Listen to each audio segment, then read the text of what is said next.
যে ভাই আমাকে কি একটু কি কোমরটা সোজা করতে দেওয়া হবে, একটু আমি শুইতে পারবো, শুইতে দেওয়া হয়নি। 6 মাস 3 দিনের মধ্যে শোয়া কি জিনিস আমি জানি না। আর বাকি 2 মাস যখন ছিলাম ওখানে টয়লেটের মধ্যে রাখা হয়েছিল, এক মুখ পানি দেওয়া হতো। এখন এটা দিয়ে আপনি খান বা অজু করেন। আসসালামু আলাইকুম ওয়া রাহমাতুল্লাহি ওয়া বারাকাতুহু। সম্মানিত বন্ধুগণ, আয়নাঘর আয়নাঘর এখন আমরা শুনি আয়নাঘরে এই হয়েছে সেই হয়েছে। আজকে আমরা এই ভিডিওতে দেখব আয়নাঘরের নির্মমতা, আয়নাঘরে কি নির্মম নির্যাতন চলেছে আমরা এই ভিডিওর মাধ্যমে দেখব। আয়নাঘরের থেকে এক লোক বের হয়ে এসে সে কি বলল, চলেন কথা না বাড়িয়ে আমরা শুরুতেই আয়নাঘরের যে নির্মম শাস্তি চলেছে, কি শাস্তি চলেছে আমরা এটা দেখে আসি। আমি জানতাম যে আমাকে মেরে ফেলা হবে এবং তারা মেরে ফেলার জন্য আমাকে ওখান থেকে সরিয়েও নিয়েছিল। কারণ কি, যখন আমি দেখলাম যে আমার রুমে সালাউদ্দিন ভাইকেও নেওয়া হয়েছিল এবং উনার মতো রিনাউন্ড পার্সনকে টর্চার করা হচ্ছে, উনি চিৎকার করছে, আমি নিজে শুনেছি। তো এটা উনি 10ই মার্চ আমার রুমে, আমি যে রুমে ছিলাম সেই রুমে রাখা হয়েছিল। তখন আমি তো ভাবছি যে আমাকে তো মেরে ফেলাই হবে। তো আমার ইচ্ছে ছিল যে আমাকে মেরে ফেলার আগে যেন আমাকে 10 মিনিট শুইতে দেওয়া হয়। মানে শুয়ে থাকাটা, এটা আপনারা সবাই শুয়ে থাকেন, বুঝেন না এটা আল্লাহর কত বড় নেয়ামত। এই শুয়ে থাকা যে কত বড় নেয়ামত আমি ওখানে বুঝেছি। আমি মানে মনে মনে ভাবতাম যে আমাকে মেরে ফেললো যেন আমাকে একটু শুইতে দেয়। এবং আমি একজনকে কানে কানে ওখানে বলেছিলামও যে ভাই আমাকে কি একটু কি কোমরটা সোজা করতে দেওয়া হবে, একটু আমি শুইতে পারবো, শুইতে দেওয়া হয়নি। 6 মাস 3 দিনের মধ্যে শোয়া কি জিনিস আমি জানি না। আর বাকি 2 মাস যখন ছিলাম ওখানে টয়লেটের মধ্যে রাখা হয়েছিল, এক মুখ পানি দেওয়া হতো। এখন এটা দিয়ে আপনি খান বা অজু করেন বা টয়লেট সারেন, যা করেন করেন। আমি 46 দিন পর আমাকে একবার গোসল করতে দেওয়া হয়েছিল। আমার শার্টের উপর থেকে ময়লা আসতো, আর বাথরুম একবার। আর সার্বক্ষণিকই ওখানে যারা আছেন আরও তো ঘুম হয়েছেন, সবাই জানে চোখ 1 সেকেন্ডের জন্য খুললে না এবং হাত পিছনে বাঁধা। আপনি কোথা থেকে ছিলেন ওই সময়, র্যাবের হেডকোয়ার্টারে নাকি? আমাকে ওখানে বলা হয়েছিল যে, আমি জিজ্ঞাসা করি ভাই এটা কোথায়, আমাকে একটু বলেন। 2-1 জন তো ছিল যাদের মধ্যে তো মনুষ্যত্ববোধ ছিল, তারা বলেছিল যে এটা র্যাব 1। যেরকম আমি রাজশাহীতে যখন যাই তখন আমি ওখানে জিজ্ঞেস করি, কারণ ওই আমার আশেপাশে মানে 1-2 জন করে নিয়ে যাওয়া হতো আর মেরে ফেলা হতো। এটা রাত 2টা-3টার দিকে ধরে নিয়ে যাওয়া মানে ও শেষ। তো পরের দিন সকালে আমি বলতাম ভাই আমার বাম দিকে যে একটা লোক ছিল উনি যে কাশতেন, কালকে রাতে নিয়ে গেল, কি হয়েছে ওনার, ও শেষ শেষ শেষ। হ্যাঁ, এরপর হয়তো ডানে, তারপর হয়তো পিছনে, এইভাবে শেষ। তো আমি আমার নাম্বারের অপেক্ষা করতেছিলাম, আমি আমার নাম্বারে অপেক্ষা করছিলাম কবে আমাকে না জানি মেরে ফেলা হয়। হ্যাঁ, তো আলহামদুলিল্লাহ আল্লাহ যাকে রক্ষা করবে তাকে মামলা করেছেন বা এখন যে এই যে গুম থেকে এসে আপনি কথা বলেছেন, এখন আপনার জন্য কোনো হুমকি আছে কিনা বা আপনার পরিবারের জন্য কোনো হুমকি আছে কিনা? এখন আমার বিশ্বাস, বর্তমান যে সরকার ব্যবস্থা উপদেষ্টা মণ্ডলীরা যারা আছে, আমার বিশ্বাস যে ইনশাল্লাহ এখন আমরা নিরাপদ আছি।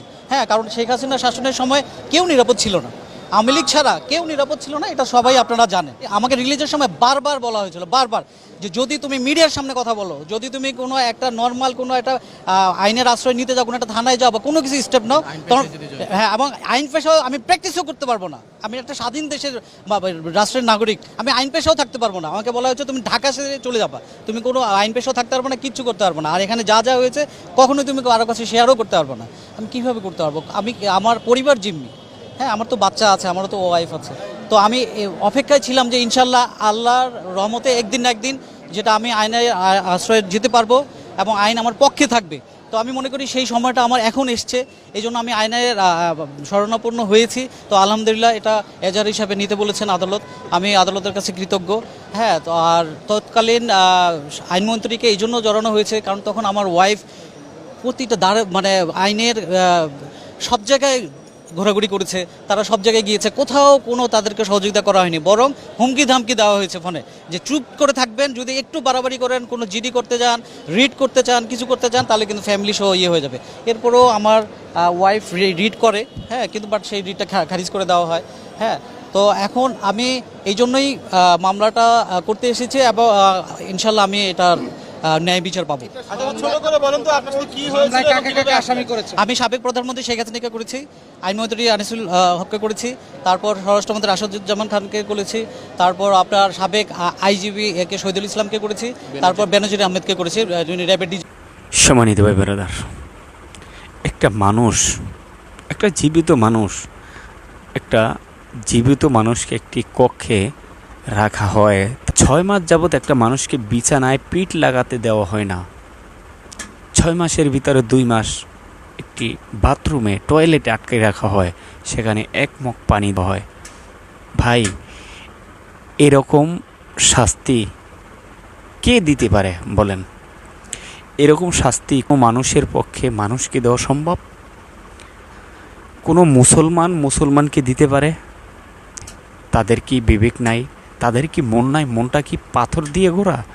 কি পাথর দিয়ে গড়া? এরকম কি পাথর দিয়ে তাদের মনটা গড়া যে এরকম নির্মম শাস্তি দেওয়া হলো? কেন ভাই? কি এরকম অন্যায় করেছে? কি অন্যায়ের কারণে এই শাস্তি? এই প্রশ্নের উত্তরগুলি কোথাও খুঁজে পাওয়া যায় না। আরও আমরা অনেক শুনি আয়নাঘরে অনেক কিছু হয়েছে, শুধুমাত্র একটাই আমরা তুলে ধরলাম।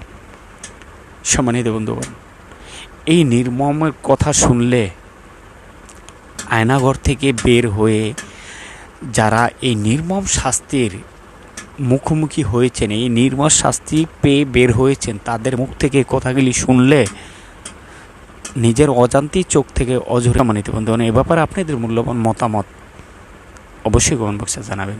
সবাই ভালো থাকবেন, সুস্থ থাকবেন। আসসালামু আলাইকুম ওয়া রাহমাতুল্লাহ।